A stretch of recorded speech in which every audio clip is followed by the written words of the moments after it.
Do what you can, when you can do what you want, when you want to, do what you will, yeah, but will you do what you can? Hi, I'm Kid Carpet, and I wanted to make a show about failed inventions, flying machines from the past that never really got off the ground. Want to join in? No, thanks. I wanted to explore failure in more depth and maybe make a new show. I prepared some workshops and was on the lookout for songs, images and ideas. All I needed was a team of helpers. I thought I'd better go back to school and talk to some kids about failure, see how they feel and see if they've got any advice for me. Good. Bad. Good.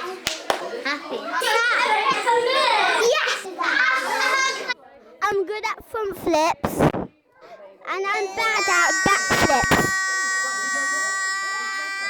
Drawing. And then when you do something really right, then it just feels good. But then when you do something wrong, it doesn't feel good. I fail at everything, I can't do a single thing. I'm just a nothing. I think failure is when you get something wrong, but then you have to keep going to get it right. Failing is just, it's not a bad thing, it's a great opportunity for learning. Advert break! So there's this skateboard that cake comes out of the wheels, and the skateboard's made out of cake. Skateboard cake! Engineer Rachel Kirkwood ran our bridge building workshop. I caught up with Rachel and I asked her why, in engineering, failure is so important. It's an interesting thing, isn't it? Because at first you think failure must be a bad thing in engineering, but the process to get to that end point always involves lots of failure, if that's what we're calling it. We can feel a pressure to succeed and to be seen as winners. I asked Bronwyn Rashad from Off the Record Children's Mental Health Charity about what pressures Year 5 and 6 kids might be experiencing. Well, I mean, like the really obvious one is that in England they have to do SATs, and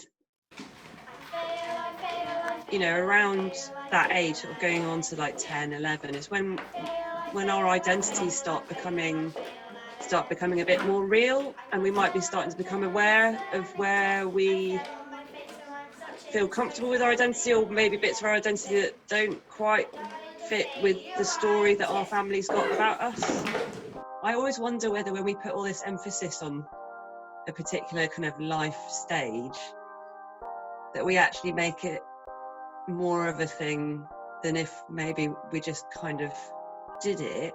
I don't know. I started thinking about using failure creatively, really embracing it, and I discovered Chindogu, the Japanese art form of useless objects, things that have a use but are approached in a really impractical and often quite a funny way. We had a go at designing some useless and pointless inventions, and we started finding inspiration. I think people create useless stuff to be more creative in the world.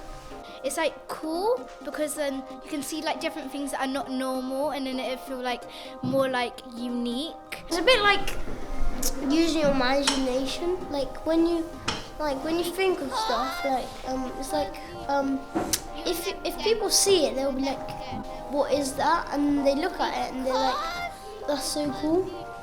Advert break! What is it? It's a pencil washing machine. So you would have wash your pencils. It's a pencil washing machine. Amazing, brilliant, thank you very much. I think that people need to listen to their guts a lot more, and when something feels like it's just not worth it, then that's the moment to pause. And if you feel hungry or some sort of stray, what helps me is to think of the carpet.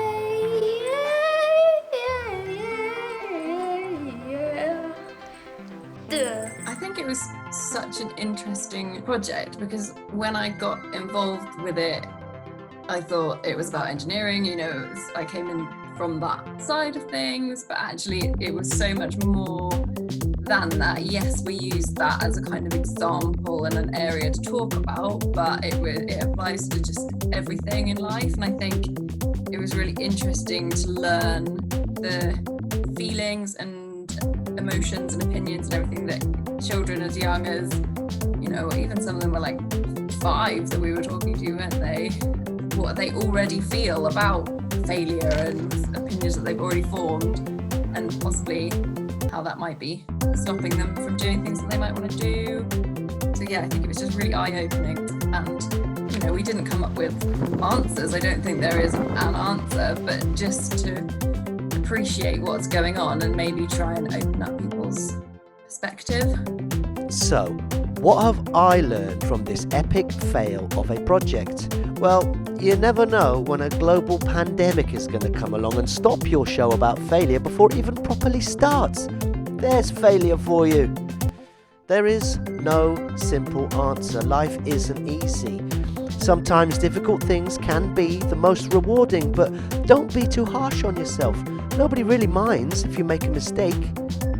You can do whatever you want to do. You can change and adapt. You can build a bridge. You can write a song. You can invent something completely useless just to see what happens. And if you want to go and jump around in a field and pretend to be a flying machine, that's fine, mate. Go for it. So that's why I advise people of the earth, people of the world, please don't give up anything. Because the world can be hard sometimes, but I believe the world can be anything. Goodbye. Do you want to join in now? Yeah. All right. Come on then. Do what you can when you can do. Do what you want when you want to. Do what you will. Yeah, but will you? Do what you can. Do what you can when you can do. Do what you want when you want to. Do what you will. Yeah, but will you do what you can? Do what you can when you can do. Do what you want when you want to. Do what you will. Yeah, but will you do what you can? Do what you can when you can do. Do what you want when you want to. Do what you will. Yeah, but will you do what you can?